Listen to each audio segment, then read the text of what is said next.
hustle got to be strong in this industry, as in any other industry. All right, guys. So, question answer time. So one person asked about what are we going to do when gas prices hit $5, and then another person asked me if I would talk about the rising fuel costs, inflation, and the fact that the rates are not differing. They are not going up to compensate for those factors.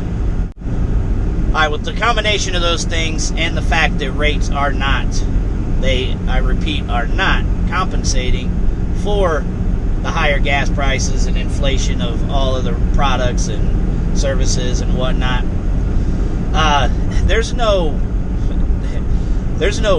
quick fix to it. There's no secret on how to deal with it. There's just hard choices. That's really all there is.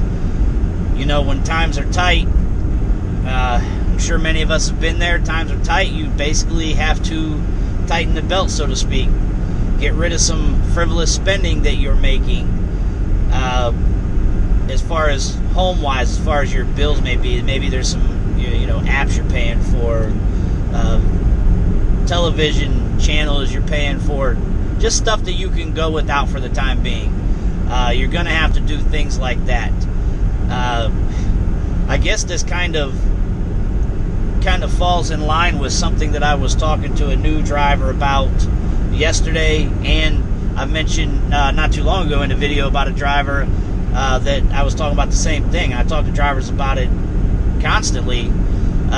Is you need to operate more efficiently, and the first place that you're going to save the most money, because our largest expense out here is gas. All right, so obviously gas prices are going up, so our expenses are rapidly going up, obviously, because we have to buy that gas.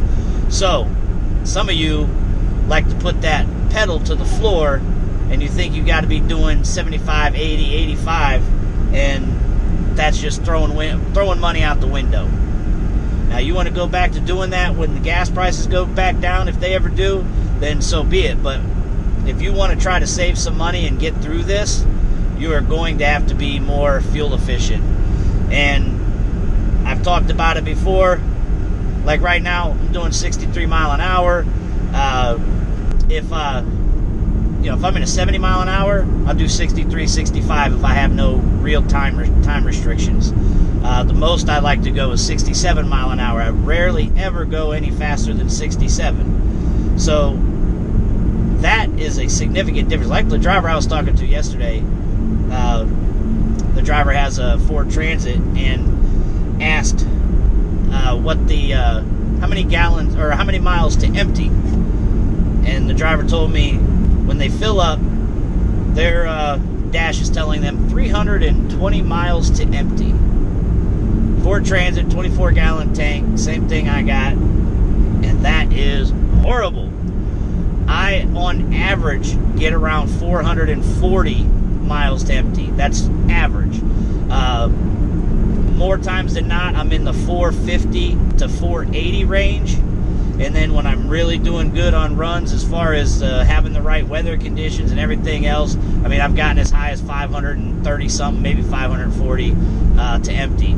So you can do the math on that. That driver's 320 miles to empty, and my average of 440, we'll say, so a difference of 120 miles. And that's like significant over a 400, 500, 1,000 mile trip. I mean, imagine, you're adding a stop. You're basically spending, like, say on a 1,000 mile trip, you're probably spending easily an extra $100. Like, that's nothing to sneeze at. So you got to tighten it up on your fuel consumption. Use the cruise control. Don't accelerate hard. You just got to take it easy, man. That's where you're going to save. Make your biggest savings if you change those things, if you don't already have those habits. Now, if you're already driving like that and you're extremely fuel efficient, then again, as I mentioned first, is get rid of some spending that you don't need. As far as loads are concerned, I mean, I wasn't a fan of wanting to go to the West Coast as it was. I'm definitely not going there now. Look at the difference in fuel prices. Do the math on it, and realize how much you need to bid or tell your dispatch that you need on top of your normal rate to go out there to compensate for that. If you have to go out there. Aside from that, I mean, you're just gonna have to. You're gonna have to get through it. You're just gonna have to pick and choose, make smarter decisions, try to be more informed on the decisions you're making on loads and relocating and eating out and hotel stays and just all of those things. Those are the only things you can do to get through. Unfortunately, these brokers are not treating us any differently because gas prices are up. Now, I'm sure many of you hear all of the news about the cost for the cargo to be shipped from those cargo containers, the cost of those to ship them. All that supposedly has went up exponentially, and that may be. You have these mega brokers, I guess is what you can call them, that are responsible for the logistics of that freight, getting them onto trucks and vans and whatnot, and getting them shipped. So they have the loads, and they're getting a good penny for it. But then you have all the little minion brokers after that, I guess you call it. These smaller brokers, they may be seeing some increased prices on what they're getting for some of these loads, but they know that drivers overall are still going to be there. Are still going to be plenty of drivers out there. Stay on US 33 East. Oh, sorry about that. There are going to be plenty of drivers out there that are going to be willing to run for that cheap rate still. They know that they still have people out there desperate to move, and they don't know any better, or they just don't care, or there's a plethora of reasons as to why people take extremely cheap rate. It's just the fact is that they're out there, and that's what you have to be mindful of, and that's what the brokers are mindful of. They understand it. Now, all you can do is continue to bid according to what you need to run in the current situation that we're in, and hope that you're in the right place at the right time. As I said at the beginning of this, there's no secret, man. There's no easy answer to this. There's no feel-good answer to this. You're going to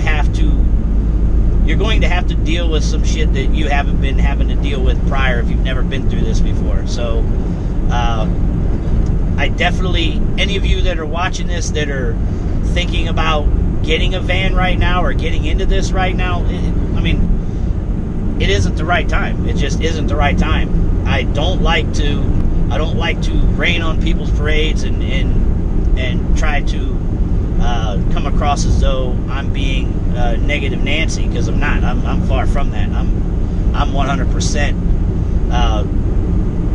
for being positive and supportive, but this is not an ideal time. Of course, you can come out, depending on who you are and how much awareness you got and smarts you got. Not saying everybody's going to fail, but you have increased your odds tremendously of failure if you try to come out here right now. And I've touched on it before. This is an extremely high turnover rate industry. So people are coming and going and failing in this industry already. Now put on, hyperinflation and, horrible gas prices. You're just asking to fail at that point. If you don't know really what you're doing and you have a really good feel of what you're doing.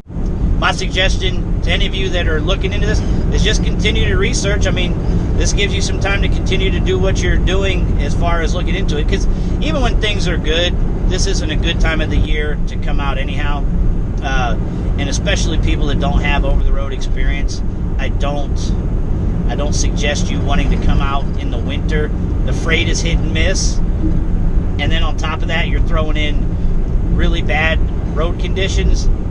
Again, one of this new to the industry driver that I've been talking to the last few days, this driver doesn't have experience driving in the snow.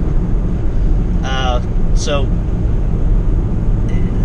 the driver's trying to stay in a certain area, and that's going to obviously limit the ability to earn. So, but at the same time, at least the driver's being smart about it, not just being like, oh, I'm just going to go out here and try it, it's no big deal. At least they're mindful of the fact that, you know, it could be a problem and that they need to be concerned. So, just to reiterate, this isn't a great time anyhow. Ideally, at this point, you want to try and get as far to the end of the winter as possible, you know, in the beginning of spring. You know, just continue to do your research, continue to pay attention to, as best you can, to how freight's starting to move, and go from there. I mean, you got to make the best. You got to make the decision for you. You're going to make you got to be the one to make the best decision for you. I can't tell you. Nobody else can tell you. You know, you're the one that's going to make that decision. So with all of that being said, the only thing we can do is make smarter decisions, tighten the ship, you know, tighten the belt as far as expenditures, and just see what we can do to get through this. I mean, that's why many people look to have multiple streams of income. So that's something to think about at the time, you know, something to just get you by. Again, you know, some people, they'll have the mentality like, oh man, the money isn't worth being out there and away from home. If that's the case, like, don't do it, you know, because don't matter how much you bitch and complain and all that, there's just no easy way through it, guys. So hopefully that was somewhat informative. I know I rambled a little bit and was kind of jumping all over the place, but I was trying to cover that as best I can, because I have a hard time with certain topics because my mind is all over the place, because I know that so many people are out there watching this and with different perspectives, you know, they're coming from a different point of view. So it's not a one-size-fits-all kind of answer, and it's not a one-size-fits-all pitch or information that I'm sharing. Like, I'm trying to reach everybody's different mentality, perspective, work ethic, all that. I'm trying to cover all of them in one, and it's really difficult because when I say one thing, I start to think about, well, this person that's in this situation that thinks this way is going to be thinking about this that I just said. So that's why I jump around so much, because I try to be mindful of what I'm saying, and I think about so many different, you know, avenues of thought. So it's just, yeah, I'm just blah, blah, blah. Yeah, that's what I'm doing, blah, blah.